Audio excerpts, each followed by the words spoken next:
What up guys, Pass the Jelly here. Everybody likes to make a video about what cards they found at a card show, but today I wanted to make a video about what cards I didn't find. Now I think there's a lot of information in what isn't at card shows, and sometimes that information can be more valuable than what you actually find. So let's get into it.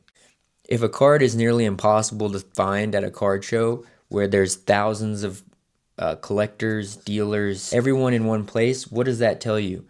That tells you the card is extremely rare and hard to find. And the more that I started doing card shows and going to card shows regularly, I found that there's specific cards that I was looking for that are generally almost impossible to find.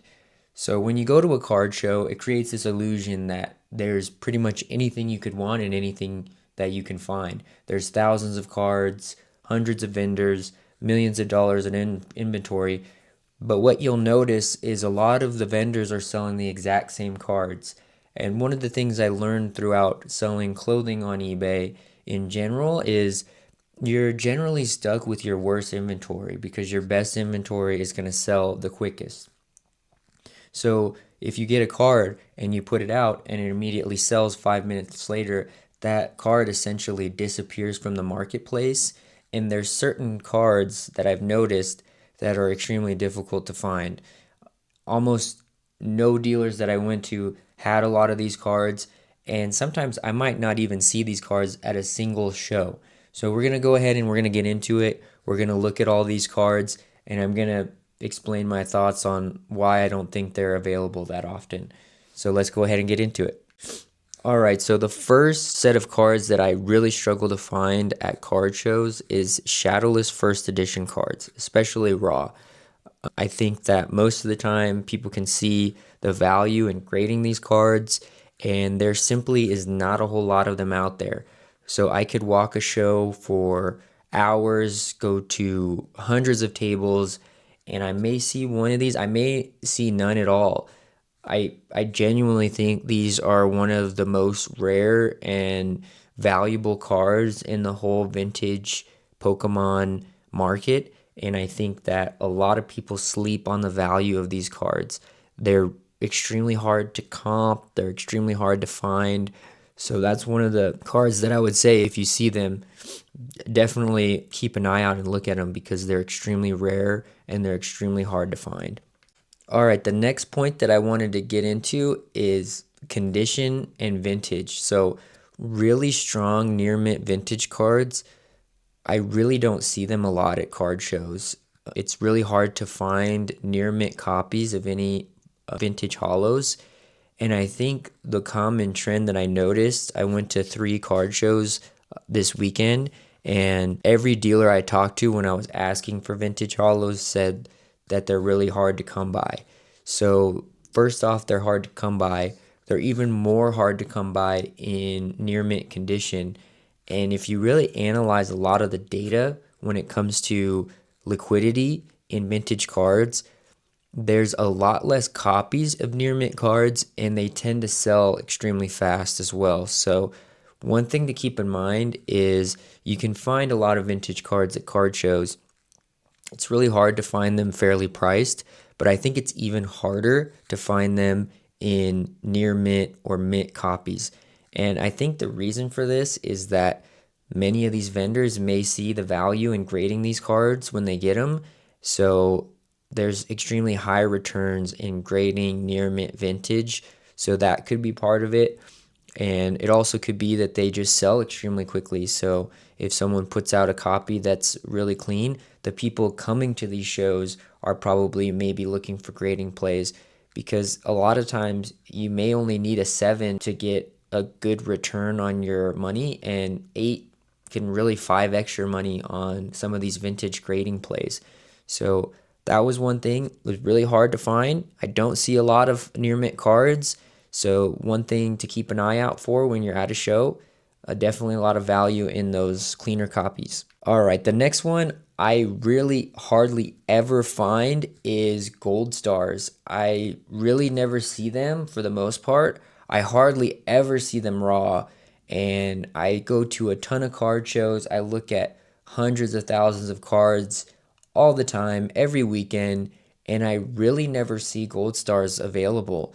So I think another one of those things where they're really high end, people are probably grading them a lot of times, and I think for the most part they're highly desirable and people are selling them immediately once they grade them or if they are selling them raw. So that's one thing I really hardly ever see. So a good thing to keep an eye out for. And one of the philosophies that I always look at when I'm buying cards or collecting cards is the rarity of those cards. So that's one piece of the equation. Obviously, there's a ton of cards that are extremely rare, but nobody wants them.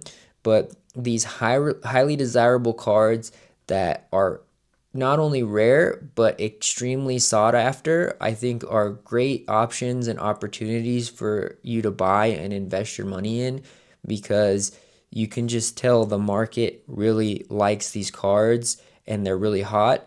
And if you're not finding them at card shows, that's one of the best places to source inventory. So that can really mean that these cards are really desirable. And if you ever need to sell them, you're going to sell them quick and you're going to sell them for good money. I know I talked about this in a previous video that tag teams sold really well for me at the card show. But when I started thinking about the cards that I didn't see when I was looking for cards, I hardly if ever saw a lot of tag teams. I looked at hundreds and hundreds of tables. There weren't a whole lot of tag teams available. Graded tag teams, raw tag teams, I just didn't see a whole lot of them. And I think one of the things you can look at when you're going through these tables is what are common cards that everybody has. And if there's 50, 60, 100 copies of these cards at the card show, it tells you a lot of information about what's selling and what's not selling. Because if 100 vendors at a card show have the same card, that means if you particularly tried to sell that card, there's going to be a lot of competition if you're vending or if you're just selling it as a customer at one of these card shows. So I think it's really important to look at what's not there. And I really did not see a whole lot of tag team cards. And I think they're just getting more and more rare and more scarce as time goes on. So I definitely have no qualms about buying tag teams, holding tag teams. They're great cards, and I think they're going to continue to shine going forward. All right, guys, the last cards that I did not really see that much of at the card show was high-end vintage. So, first editions, big cards from Neo, all those cards I did not see a whole lot of.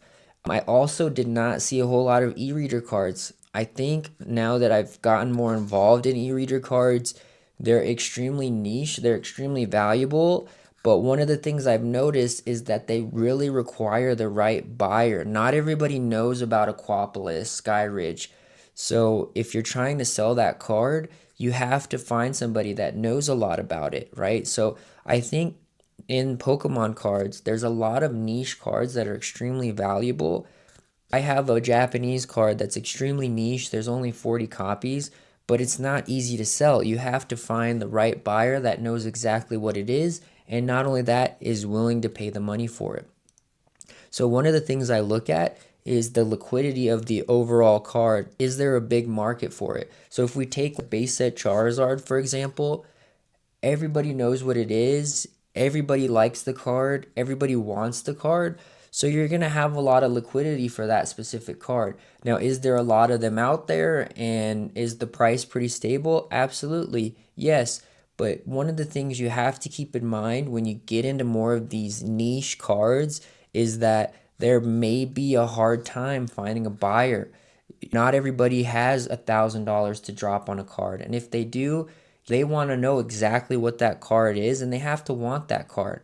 So there's two sides of the equation, right? There's the supply and the demand, but you have to get really careful when you have a card that has really low supply and low demand because that can really make it difficult to sell in certain cases and that can really lead to drastic price drops because if people stop wanting the card as much or wanting to pay as much for the card, even if someone auctions the card off and it goes for much less than it's actually selling for, buy it now, that can absolutely kill the value.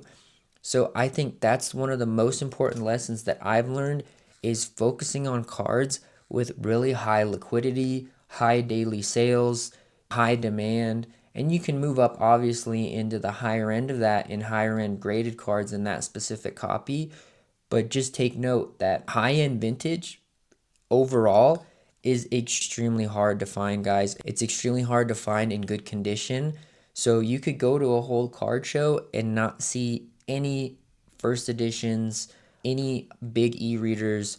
They're just not very common. They're not out there that much. And I think one of the lessons is that they sell quick and there's not a huge amount of them out there. So definitely good pickups, good things to hold on to. So keep in mind, guys, that's definitely important when you're out here at shows or looking to source for your collection. All right, guys, so I spend thousands of dollars on cards every weekend, all the time. I'm always buying cards. And I think one of the biggest lessons that I can give for today is focus on cards that are genuinely difficult to replace. And the more that I source these higher end cards and these niche vintage cards, sometimes it gets really difficult to replace this card, right? So I could sell a card on live stream and get less than market for it. And one of the things I got to keep in mind is I may not find that card again for weeks, months. Who knows when I'm going to find it again? So I think if you're building a collection and you're building a portfolio of cards, genuinely ask yourself, can you find this card again? And how difficult is it going to be to find the card? So, obviously, if you're looking on eBay and online, it's a different marketplace. It's a global marketplace. So, a lot of these cards can come available a lot more often. But I think it shows you can definitely tell what cards are rare and what cards are super abundant, right? So, I think we're definitely in this inflection point in the market where there's a lot of uncertainty and some cards are dropping. They're not as popular as they used to be, especially with the modern cards, guys. And I think one of the biggest lessons too is a lot of these modern cards are not rare, guys. There's tens of thousands of copies of these chase cards. And if somebody decides that they want to put all these cards on the market at the same time, the market can easily crash. So I think that's one of the biggest takeaways that I'm using for my business going forward is the actual rarity of the cards and how hard they are to replace. And don't get me wrong, guys, there's tons of this stuff out there, but when you go to a show and there's hundreds of vendors, there's thousands of people shopping there, everyone's buying and selling, I think it's a really important lesson to take a look at what's actually not there. And if you really take a look at it and you focus on, hey, not what's available to me, but what isn't available to me, it's going to make you a lot better of a collector and it's going to give you a lot of insight going forward. So I hope you guys learned something. I hope you guys enjoyed the video. Be sure to like and subscribe for future videos and future analysis, and I'll catch you guys in the next one. Thanks.